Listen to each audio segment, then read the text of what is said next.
27 de octubre de 2017.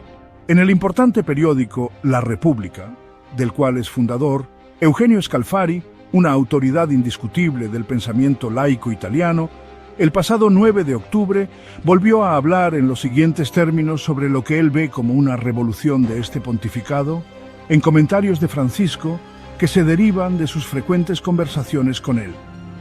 El Papa Francisco ha abolido los lugares a los que se suponía que iban las almas después de la muerte, el infierno, el purgatorio, el cielo. La idea que él sostiene es que las almas dominadas por el mal y no arrepentidas dejan de existir, mientras que aquellas que han sido redimidas del mal serán llevadas a la beatitud contemplando a Dios. Bienvenidos a nuestra exploración de la historia y evolución del concepto del purgatorio. Como una criatura esquiva que habita los reinos sombríos entre la vida y la muerte, la idea del purgatorio ha cautivado y desafiado a los pensadores durante siglos. Viajaremos a través de siglos de desarrollo teológico e influencias culturales, siguiendo los pasos de este intrigante concepto a través de las vastas llanuras de la historia humana. Antes del amanecer del cristianismo, las civilizaciones antiguas lidiaron con los misterios de la vida y la muerte, buscando comprender el destino del alma en el más allá. Estas primeras sociedades, desde los egipcios hasta los mesopotámicos, desarrollaron rituales complejos y mitologías elaboradas para explicar el viaje del alma. Creían que la vida después de la muerte era una continuación de la existencia terrenal, llena de desafíos y recompensas basadas en las acciones de cada uno en la vida. Los antiguos griegos, con sus profundas investigaciones filosóficas, reflexionaron sobre la naturaleza del alma y su viaje después de la muerte. Filósofos como Sócrates, Platón y Aristóteles profundizaron en la esencia de la existencia humana, cuestionando qué sucede después de que partimos de este mundo. Sus enseñanzas influyeron no solo en sus contemporáneos, sino también en las generaciones futuras, dando forma al panorama espiritual y filosófico del mundo occidental. Platón, en sus diálogos, habló de un reino donde las almas se sometían a un proceso de purificación, desprendiéndose de sus imperfecciones terrenales. Este concepto de purificación no era solo una idea filosófica, sino también moral, sugiriendo que el viaje del alma era un camino hacia la verdad y la bondad definitivas. Sus alegorías y metáforas, como la famosa alegoría de la caverna, ilustraban el ascenso del alma desde la ignorancia a la iluminación. Al otro lado del Mediterráneo, en la tierra de Judea, los antiguos textos judíos insinuaban un concepto similar. La tradición judía, rica en sus propias creencias y prácticas, hablaba del Seol, un lugar sombrío donde las almas esperaban su destino. Esta idea evolucionó con el tiempo, influenciada por las interacciones con las culturas vecinas y el cambiante panorama teológico. El segundo libro de los Macabeos, un libro incluido en la Biblia católica, menciona la práctica de orar por los muertos, lo que sugiere la creencia de que los difuntos aún podían beneficiarse de las oraciones de los vivos. Esta práctica indicaba una creencia en la conexión continua entre los vivos y los muertos, un vínculo espiritual que trascendía la separación física de la muerte. Reflejaba la esperanza de que los vivos pudieran ayudar a las almas de los difuntos en su viaje hacia la paz y la redención. Estos antiguos susurros, como débiles ecos de un pasado distante, sentaron las bases para la aparición del purgatorio. El concepto de un estado de transición donde las almas podían purificarse antes de llegar a su destino final resonó con muchas culturas y religiones. Proporcionó un marco para comprender la vida después de la muerte, ofreciendo consuelo y esperanza a quienes contemplaban los misterios de la muerte y el más allá. A medida que el cristianismo emergía del Imperio Romano, la naciente Iglesia comenzó a lidiar con la cuestión del destino del alma después de la muerte. Los primeros padres de la Iglesia, como Orígenes de Alejandría, un brillante teólogo, se basaron en la filosofía griega y los textos bíblicos para articular una visión de la purificación después de la muerte. Orígenes imaginó un fuego purificador, un crisol metafórico en el que las almas eran purgadas de sus imperfecciones restantes antes de entrar en la presencia divina. Siglos más tarde, San Agustín de Hipona, una figura imponente en el pensamiento cristiano, desarrolló aún más el concepto del purgatorio, enfatizando la importancia de la misericordia y la justicia de Dios en el proceso de purificación después de la muerte.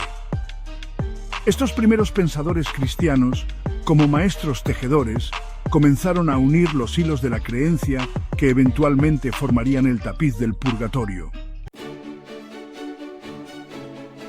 Capítulo 3. Una doctrina definida. El período medieval fue testigo de la formalización del purgatorio como una doctrina definida dentro de la Iglesia católica. Esta era, marcada por una profunda exploración y debate teológico, vio a la Iglesia esforzándose por articular y codificar sus creencias con mayor claridad. Para el siglo XII, teólogos como Santo Tomás de Aquino, un fraile dominico reconocido por su enfoque sistemático de la teología, habían integrado el concepto del purgatorio en la comprensión de la salvación de la Iglesia. El trabajo de Aquino fue fundamental, ya que examinó y sintetizó meticulosamente las enseñanzas de los primeros padres de la Iglesia y filósofos.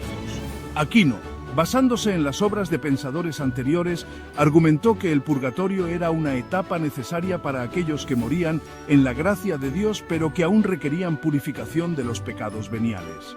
Sus escritos proporcionaron una explicación detallada de cómo las almas podían ser limpiadas de sus imperfecciones antes de entrar en la presencia divina. Los concilios de Florencia en el siglo XV y de Trento en el siglo XVI afirmaron oficialmente la doctrina del purgatorio, solidificando su lugar dentro de la enseñanza católica. Estos concilios fueron reuniones significativas de líderes de la Iglesia que buscaban abordar y resolver cuestiones teológicas clave de su tiempo. Estos concilios, como maestros arquitectos, erigieron el edificio doctrinal del purgatorio, dando forma a su forma y función dentro de la gran catedral de la creencia católica. Sus decisiones fueron instrumentales para definir la postura de la Iglesia sobre la vida después de la muerte y el proceso de purificación, asegurando que la doctrina del purgatorio perdurara a través de los siglos. Capítulo 4. La Reforma y más allá. El siglo XVI fue testigo de un cambio sísmico en el mundo cristiano con la llegada de la Reforma protestante. Este periodo estuvo marcado por una intensa agitación religiosa, política y cultural que alteró fundamentalmente el curso de la historia occidental. La Reforma comenzó como un movimiento para reformar las prácticas y creencias de la Iglesia católica, pero rápidamente evolucionó hacia un desafío más amplio al orden religioso establecido. Martín Lutero, un monje y teólogo alemán, desafió la autoridad de la Iglesia católica, provocando un movimiento que reformaría el panorama religioso de Europa. Sus 95 tesis, clavadas en la puerta de la Iglesia en Wittenberg en 1517, criticaban la venta de indulgencias por parte de la Iglesia y cuestionaban los cimientos mismos de su autoridad. Las audaces acciones y escritos de Lutero rápidamente ganaron terreno, inspirando a otros a cuestionar y desafiar las enseñanzas de la Iglesia. Una de las doctrinas rechazadas por Lutero y sus seguidores fue el purgatorio. Argumentaron que el concepto del purgatorio no estaba respaldado por la Biblia y que había sido utilizado por la Iglesia para explotar a los creyentes. Este rechazo fue parte de una crítica más amplia de las enseñanzas y prácticas de la Iglesia que Lutero y sus seguidores consideraban corruptas y necesitadas de reforma. Los protestantes argumentaban que el purgatorio carecía de un claro apoyo bíblico y que se había enredado con prácticas corruptas, como la venta de indulgencias. Las indulgencias eran pagos hechos a la Iglesia que se decía que reducían el tiempo que un alma pasaría en el purgatorio. Esta práctica era vista por muchos como una forma de extorsión espiritual que se aprovechaba de los miedos y la fe de la gente. El Concilio de Trento, convocado por la Iglesia Católica en respuesta a la Reforma, reafirmó la doctrina del purgatorio, enfatizando su base bíblica y rechazando los abusos asociados con él. Este concilio fue una parte clave de la Contrarreforma, un esfuerzo de la Iglesia Católica para abordar las cuestiones planteadas por los reformadores y reafirmar su autoridad. A pesar del rechazo protestante, el purgatorio sigue siendo una creencia central dentro de la Iglesia Católica, un testimonio del poder perdurable de la tradición y la búsqueda humana incesante de significado frente a la muerte. El concepto del purgatorio continúa ofreciendo consuelo a muchos creyentes, proporcionando un marco para comprender la vida después de la muerte y el proceso de purificación espiritual. La Reforma y sus consecuencias destacan la naturaleza dinámica de la creencia religiosa y el diálogo continuo entre la tradición y la Reforma. Outro, el final del viaje. Gracias por acompañarnos en este viaje histórico a través del concepto del purgatorio. Suscríbanse para apoyar nuestro canal. Hemos recorrido los pasillos del tiempo explorando los orígenes, el desarrollo y los desafíos de esta intrigante creencia.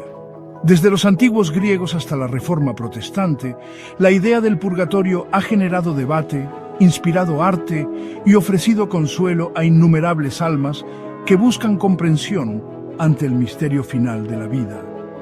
Si desean una comparación entre los puntos de vista católicos y protestantes sobre la vida después de la muerte, háganoslo saber en los comentarios a continuación. Gracias por ver. Paz y amor para todos.